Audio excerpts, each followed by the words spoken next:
Hello, and welcome to my playground. This is the Mad Chemist Church, or Church McGooch, depending on where you know me from. And welcome to Death's Gambit Afterlife. This is Madman at Madman Reviews.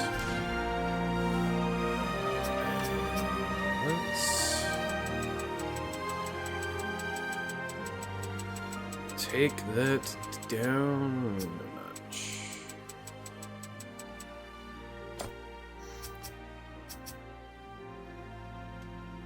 Alright, let's get back into it.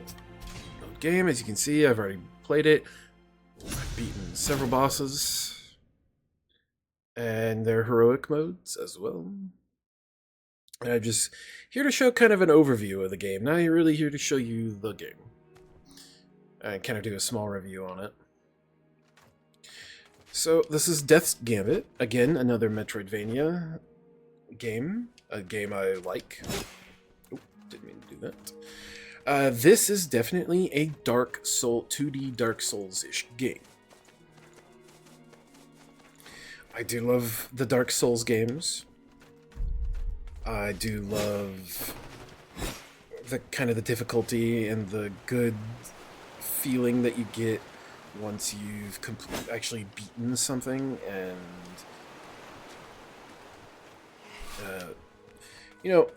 took matters into your own hands and did something. So you can see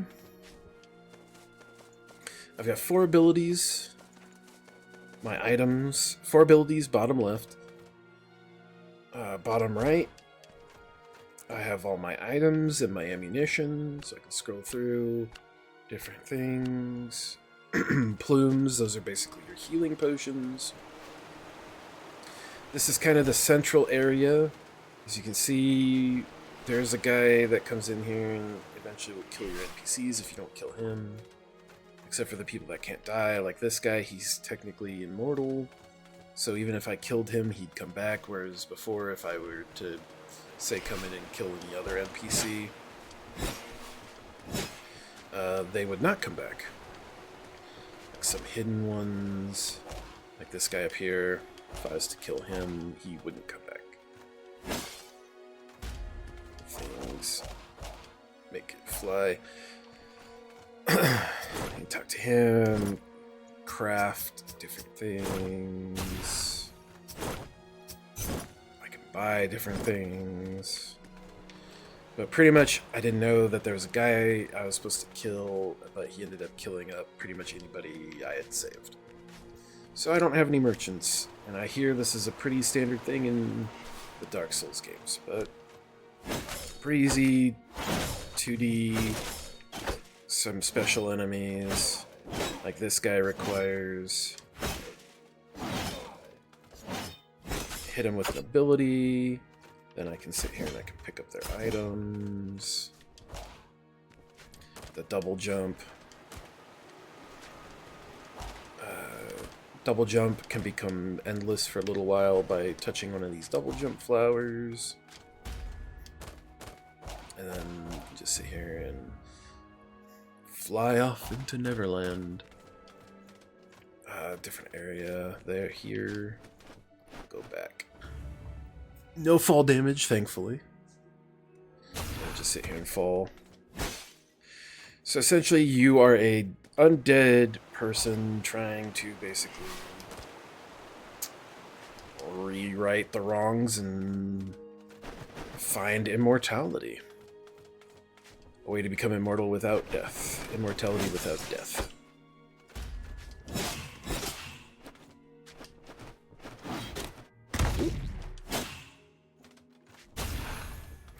See, health bar, stamina bar, and then energy bar.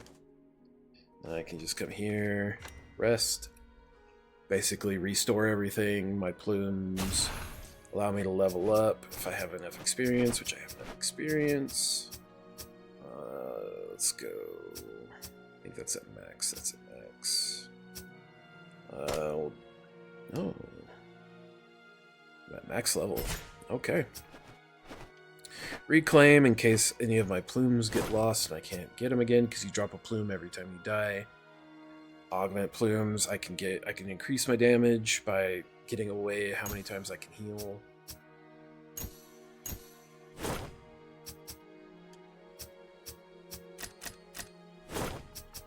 Change abilities. All of my different abilities that I have. Upgrade items. You can upgrade all your different items. Scrap if there's anything in here that I don't want. Like I just got these padded. Don't want them. Dream Shift. This allows me to fast travel to any point that I've previously come to. So I can just fast travel right to...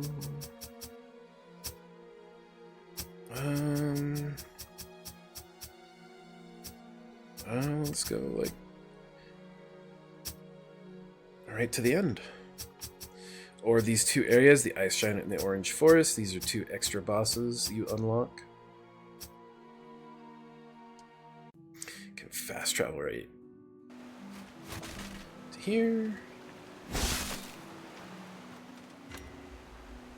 Otherwise, you'd normally have to walk everywhere.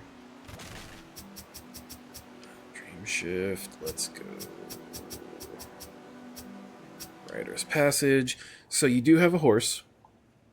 It's really only good in, I'd want to say, like, one area. It's only useful, unfortunately. And there's these areas, which you get an ability later that you can destroy all this. And you'll usually find, like, a random item. But you do have a horse, which helps you in the early stages. I don't want to ring the bell. I want to ride my horse.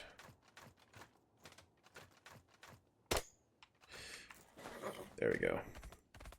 And it kind of just gets you from point A to point B. And kill any enemies in the way.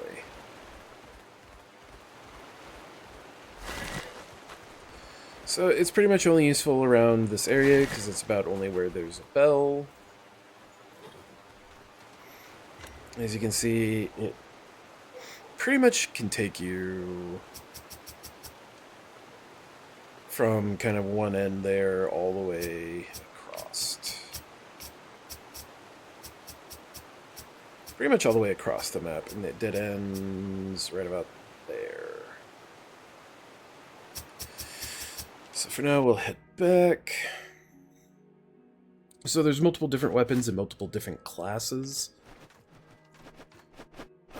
I chose the Scythe and the Death Apocalypse.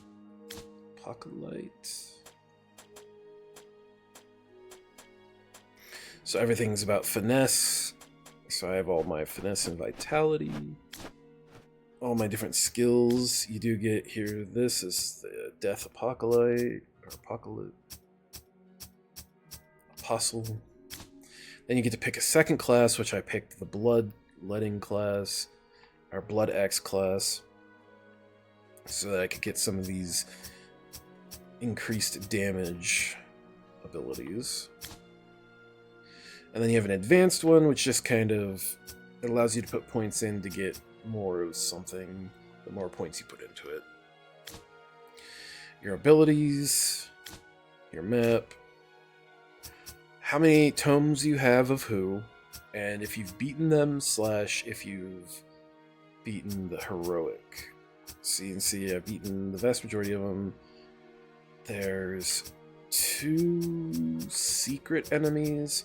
One right here is a secret enemy that you have to do a bunch of stuff for, which I kind of screwed myself and I got rid of the item I needed. And then there's a DLC, and that's what this enemy is right here. There's a DLC that I do not have for the game yet. It kind of extends the story out a little bit. So it kind of not only extends the story out a little bit, but it gives you basically the final confrontation. You end the story in this one, in the original.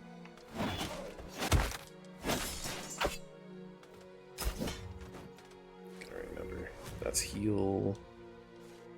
That's that. That's dodge roll. Okay.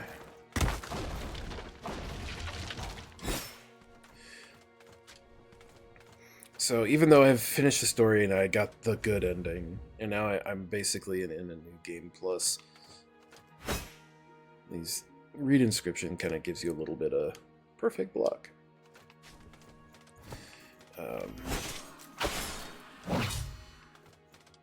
Combos. I believe there's a slide.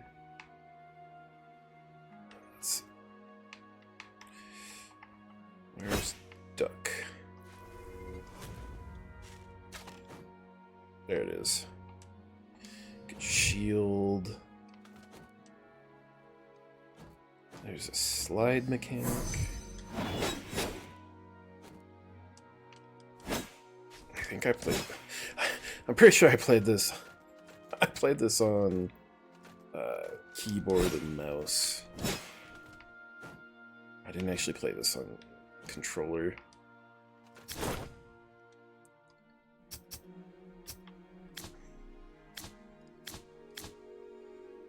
Yeah, I played this on keyboard and mouse. So I'm like, I don't remember a lot of the.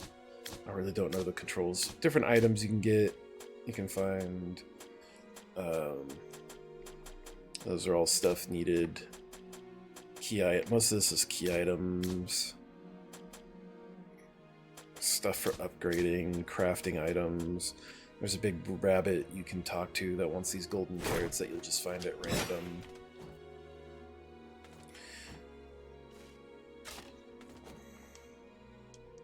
It's a block. There's like a slide attack you can do that'll actually break people. It'll break enemies' blocks. And if you break their block, you stun them.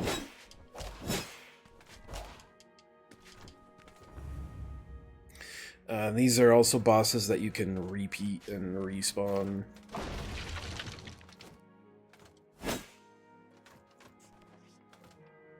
So you can continuously farm certain bosses if you're looking for something in particular.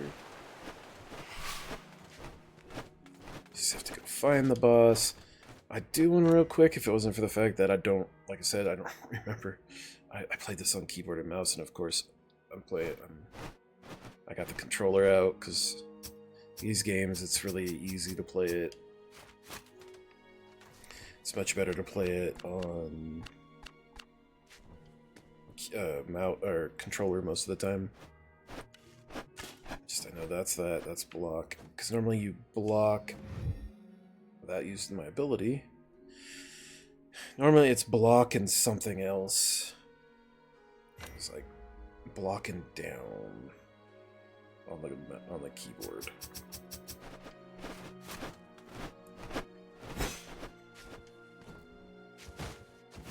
Yeah, that just does like a shield bash though.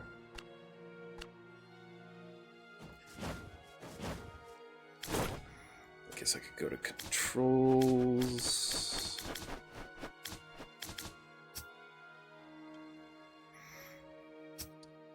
Movement, weapon 1, weapon 2, shield, dodge, backstep, climb,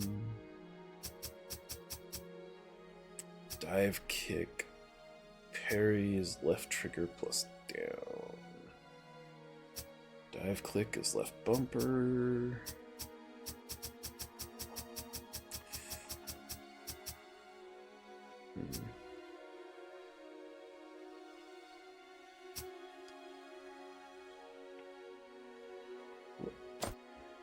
Don't want to do that.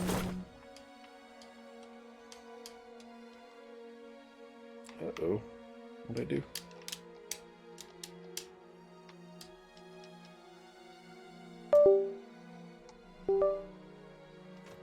There we go.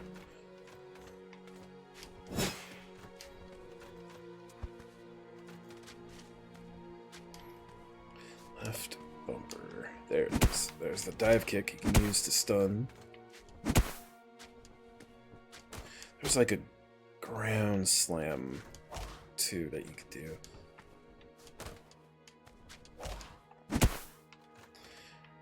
Let's see if I can plug my controller.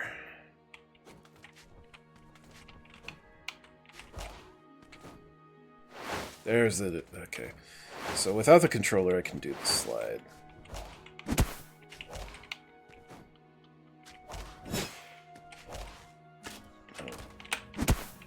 I'm forgetting what the ground slam is. Pretty sure it wasn't a kick.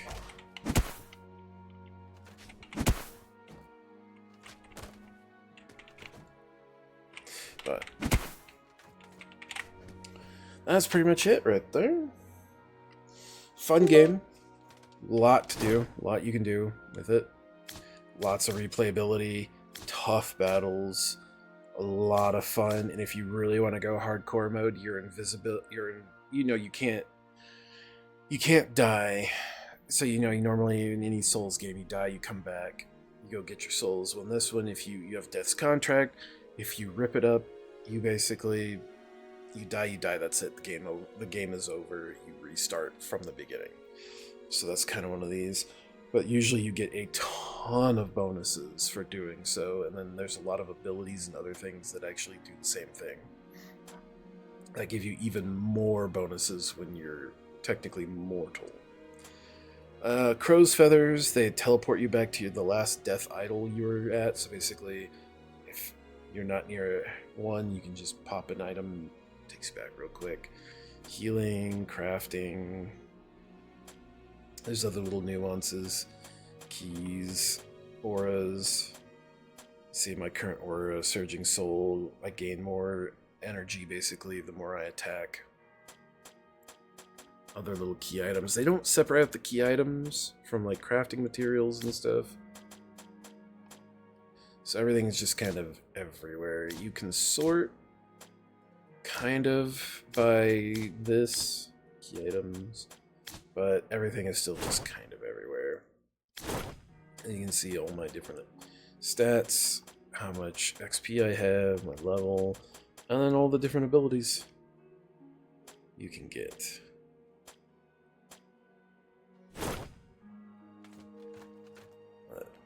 This is another game in the Metroidvania series. Usually another one you can get through the Humble Bundle. Definitely worth a playthrough if you can pick it up in a Humble Bundle, or if you can pick it up pretty cheap on Steam. Don't know why it did that. Why it's messing with the resolution.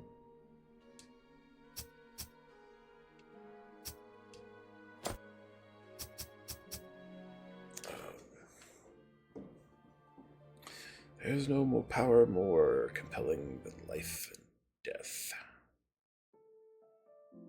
So, very good story. My controller's acting up. Very good story. Very interesting story. I'm not going to spoil it or give kind of any synopsis. You can probably look one up online if you really want to. I also have a kitty cat who just joined me. But definitely worth the pickup. Definitely worth if you like it, get the DLC. I want to just so I can kind of see that final confrontation where it will tie up all the loose ends. And once I get that DLC, I might do kind of an extended small little review. But until then, please like, comment, subscribe. Let me know if you've played the game. Let me know what you think of the game. And until next time, you be you, you stay you. Most importantly, adventure on.